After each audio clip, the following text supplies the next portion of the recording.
In the 5 years that I've been doing the car review YouTube game, I've received hundreds of thousands of comments, most of them nice, some of them about my terrible hair. But there is one common theme with the comments. Yeah, cars are too expensive. I'm making this quick and dirty video just as a quick way to recalibrate our brains to the way new car prices currently are, because in the past 2 or 3 years, you've probably noticed it as well, I've seen a shocking increase in new car list prices. Now, naturally, some of that will be down to inflation, but I reckon a big chunk of it is good old corporate greed. And I want to find out to what extent car manufacturers are just bending us over. And in this video, I'm going to focus on some of the most popular car models over the past 10 or so years and compare prices from 10, 15 years ago, adjust them for inflation, and then compare them to how much we're actually paying for the same car now in 2025 to see if we are just paying inflation or if we're taking it up the bum financially in a bad way from car makers, someone called Olaf in a boardroom. And just before we begin, I am fully aware that the majority of UK new car buyers either lease their cars or finance them on a PCP deal for lower monthly payments. That just means you're paying off the depreciation over, say, 3 years. You're not paying full list price, therefore maybe list prices aren't that relevant. But hey, that sort of thing doesn't bother YouTube commenters, so it's not going to bother me in this video. Now we're going to start with that most default of hatchbacks, the Volkswagen Golf. In my head, the Mark 7 Golf is still the new Golf. It's the latest and greatest, but obviously it's not. I'm just ancient. That car came out back in 2012. And when it came out, it cost £16,330 for an entry-level version. Admittedly, for that you got an 85 horsepower petrol engine that could barely pull your foreskin back, but you could get a Golf for 16,330 quid. Not bad. Put that through an inflation calculator, and that same amount in April 2025 would be £23,400. So can you buy a new Golf in 2025 for £23,440? Unsurprisingly, no, you can't. The entry-level price for a Golf is currently £28,000 and a bit. But for that, you are getting a more advanced car. I'm slightly loath to use the word better here, but you get a 1.5 litre petrol engine with 115 horsepower or thereabouts. So you're getting probably a safer car. You're getting certainly a car that is packed with more advanced technology, some of which is useful, like the infotainment stuff, your wireless CarPlay, etc. You never got that on the Mark 7 Golf. However, you're also getting a lot of advanced driver assistance technology, the stuff that bongs, the stuff that steers for you, the stuff that you're probably going to turn off. Are you paying £5 extra for that? Let's check out some other cars and see if there's a pattern here. Okay, another fairly normal car for our comparison is the BMW 3 Series. Now, the F30 Generation 3 Series came out at the start of 2011. I found a price list from January 2013, which I'm going to use. And there were loads of trims back then that we don't have now. You had ES, you had luxury, you had modern, but I'm going to look at M Sport because that's the big seller in the UK.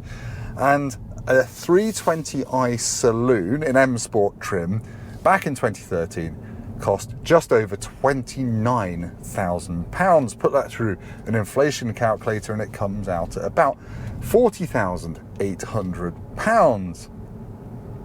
So does a new 3 Series cost £40,800? Well, no, actually, but it's not far off. A 2025 320i M Sport Saloon costs just over £42,000. So there's about a £2,000 difference there. That's not too bad. Well done, BMW. But what about a Japanese car then? The Nissan Qashqai. Well, technically, a Qashqai is actually about as British as Dot Cotton's jellied labia, but whatever. The second generation Qashqai came out in 2014 and was the model that really went bananas in terms of sales volumes. And when that car came out in 2014, an entry-level Qashqai was £17,600.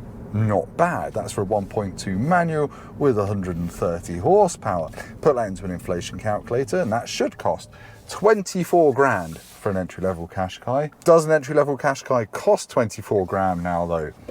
Does it heck? No. To get into any sort of Qashqai with a manual gearbox and about the same amount of power, £30,500. That's £6,500 more than the inflation adjusted price. Yes, the new Qashqai is more refined, it's safer, it's got better infotainment, but is that 6.5 grand's worth of progress? I'm not so sure. So far, we've seen a bit of a mixed bag, haven't we, in terms of how much above inflation manufacturers have increased their car prices.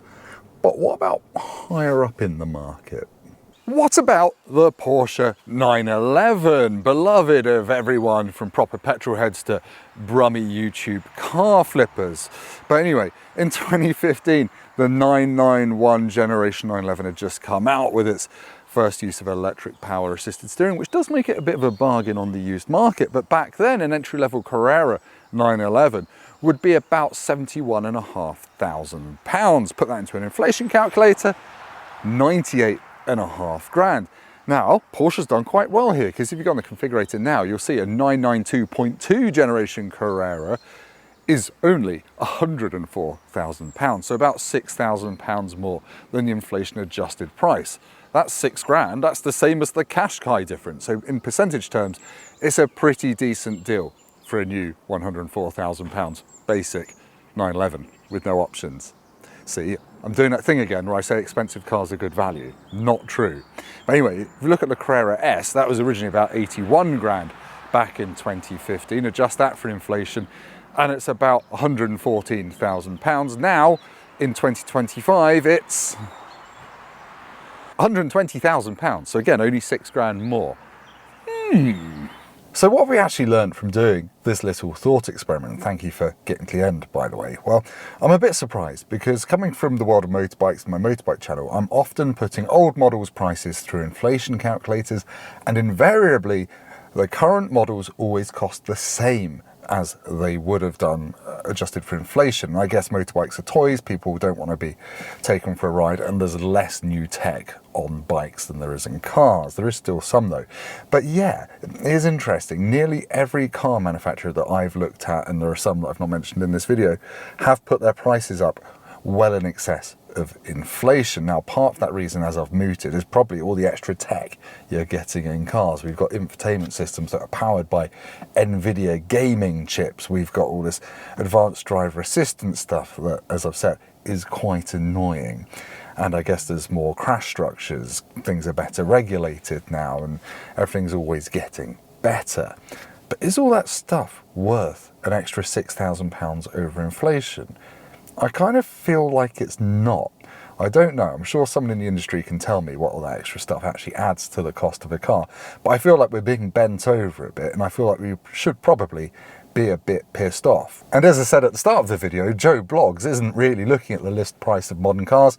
He's looking at his monthlies and how much better he can make his driveway look than his neighbours for a similar amount of money. So list price might be kind of a moot point. But anyway, there we go. Hopefully that was useful. Go down to the comments to tell me what I've got wrong and if you agree, and anything else you spotted, any other examples. Maybe something's got cheaper in line with inflation compared to an old model, though I somewhat doubt it. And just one more thing, this video was kind of sparked off by going on a BMW press launch last year for the X3, and BMW was very proud that they'd kept the price the same over 4 years, which my brain thought, well, if they've kept the list price the same over 4 years of the steepest inflation we've seen for years, that means they've cheaped out on the car. They've got to have made that car cheaper to build, and they had lots of hard plastics and things like that. So there we go. Oh yeah, also tell us how much your salary has increased in line with inflation, because it hasn't for most people. Anyway, that was a bit of consumer journalism wrapped up as a very bad video. Thank you for watching. If you've liked it, please hit like. Do subscribe. Go down to the comments and tell me why I was wrong about everything. And I'll see you next time. Goodbye.